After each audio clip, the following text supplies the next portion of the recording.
Kumusta mga kababayan? Kumusta mga kababayan? Ayan po mga kababayan. Update po sa aking bahay. Tapos sa aking bahay kubo. Tapos na po ako naglinis ng aking bahay kubo. At tapos na po ako nagpipintura. Ayan, malinis na po. Malinis na po yung bahay ko. Ayan po. At tinanggal ko na rin po yung aking Christmas tree. Iligpit ko na po siya at ibabalik ko rin naman po siya sa buwan ng Setyembre. Ayan po.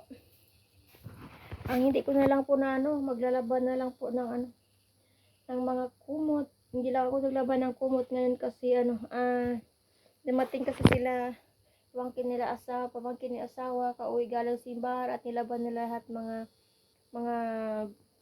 dumi nilang damit kaya wala akong space sa sampayan kaya bukas na lang ako maglalaban ng kumot ko. Ang ginawa ko lang ngayon, nagliligpit ako ng Christmas tree ko. Ayan po. Maraming salamat po sa panonood mga kababayan.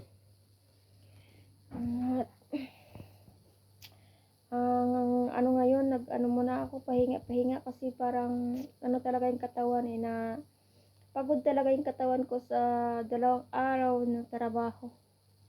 Kasi napapagod ako sa mga kababayan ba sa pagpipintura ng buong bahay. Kaya babalik din to. Pahinga lang tayo mamaya at babalik din ang lakas ng ating katawan. Kumusta po mga kababayan?